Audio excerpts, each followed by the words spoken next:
นี่อะไรเงี้ยเนาะฮอดเมื่อฮอดยามฮอดเวลาแล้วจะได้เสิร์ฟเขาเสิร์ฟแก่เสิร์ฟในปานาเศร้าโอ้เนาะเพิ่นมานี่กะ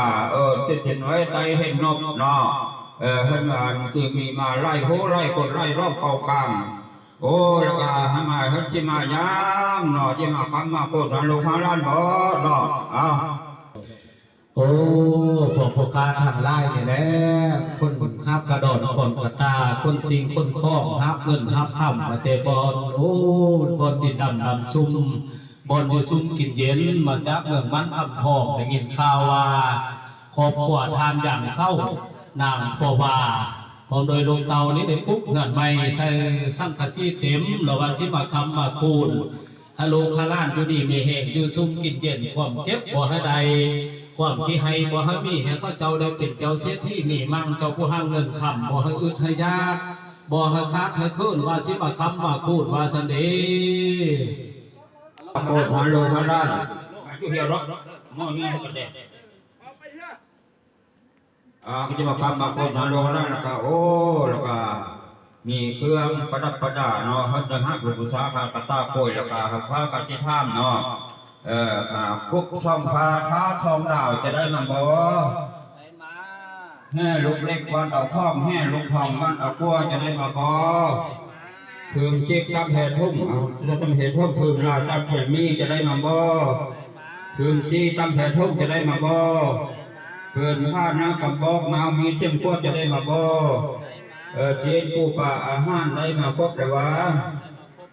พระได้มาครบแล้วร้อยน้อยใส่แกงกล้วยจะได้มาบ่ร้อยหลายใส่แกงไก่จะได้มาบ่ร้อยปักไปใส่แกงหมูจะได้มาบ่เขาได้มาครบมาควรแล้วก็ข้อเส้นเจ้าอันตอนนี้หาเส้นอามาเขามาคำมาโคตรฮัลโหลฮัลล้านฮัลโหลฮัลล้านโยมีใส่ไปให้มีโชคลักน้ำผู้บาลเงินพัฒนาสิ่งใดข้าหาได้สิ่งนั้นเถิดเอาเครื่องข้องในกับมาครบมาทวนไม่ได้เนาะขันมาครบมาทวนแล้วก็เชิญขึ้นมาขึ้นตั้งนางเงินมากำมาโกนฮัลโหลฮัลล้านอย่างนี้เนาะก่อนที่ขึ้นมาเจ้าชื่อหูชื่อช่วงนั้นเดี๋ยวบ่โอ้ท่านจะชื่อโหชื่อเสียงแหลมลามเฮือนสานบ้านซองลังดีบัติโนโอ้เฮือนลังดีเศร้าเฮือนชื่อว่าเท่าบุญมันบันไดนี้ชื่อว่าเท่าบุญคงข้างตุ่มชื่อว่าเท่าองค์ขออาบเป็นการชื่อว่าเท่าสัตว์ซื่อดังสิหย่อนปือและชื่อว่าเท่าขำแข็งเครื่องละแนงในชื่อว่าเท้าอ่อละไมอบไก่ในชื่อว่าเท้าบุญโหมปานลมในชื่อว่าเท้าบุญหน้าลั่งขาจันเทิงในชื่อว่าเท้าปกปองยกขึ้นแล้วงามอมตองชื่อว่าเท้าบุญมันก็ยืนนอนกลางคืนก็ฟันดีมีโซนอนกลางเป็นก็บ่มีโรคภัยมาเบียดเบียนนี้และเพิ่นว่าเฮือนพญาอินทร์พญาพรหมตกแต่งเฮือนพญาแท่นแดงเป็นบุญมาให้ไพ่ได้ขึ้นอยู่แล้วก็เพิ่มพูนบุญมังหัวข่อยอันเต็มทุนมีข้าวเปลือกพูนเต็มเราเลี้ยงลูกเตาก็อยู่ซุ่มกินเย็นขอสิบ่เห็นเบนสิบ่ไก่มีแต่ใดกับใดมีแต่ดีกับดีมีแต่หั่นกับมีนี่แหละเพิ่นว่าเฮือนเศรษฐีเงินคำเขากระปุ่มเฮือนอยู่ซุ่มกินเย็นเป็นเพราะสินของเจ้าวาสนานำทรงเจ้าตรงลงฝนตกค่ำแต่หน้าเจ้าแท้น้อเจ้าต้องลองทองคำอันล้ำค่าบุญไล่จึงได้พอบุญน้อยแมนบ่เห็นทานเอ้ยนี่ละซื้อเฮือนคำเฮือนพูดแมนบ่น้อ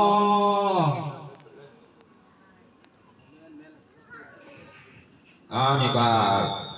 ข้อเสิร์ฟเนาะเช่นอามาขึ้นมาคำมาโคนจำร่างเฮินหาเจ้าพานี่ขึ้นมาเนาะก็ที่ว่าข้องคำข้องพูดเขาก็ได้มาครบทุกอันทุกแนวเนาะโอ้ขุดคอหน่อหน้าพามีเชี่ยมก้อนเงินคำกำแก้วโอ้ครับตอนเพสบายเกี่ยวกับเงินคำก็ได้มาครบทุกอันทุกแนวจังสันแต่ที่ได้เก่า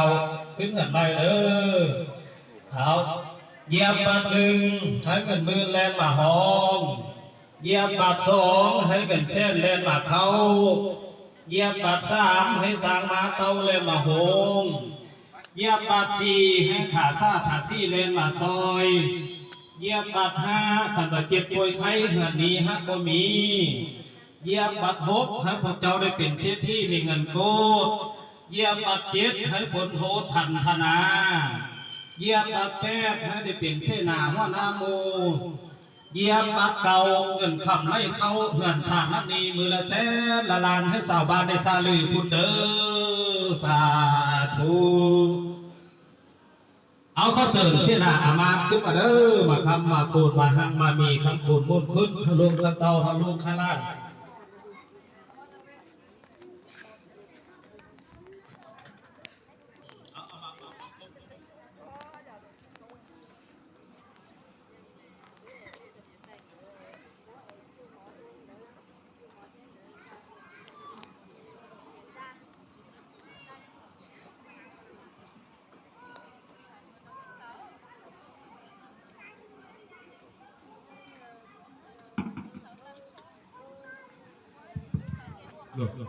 Look.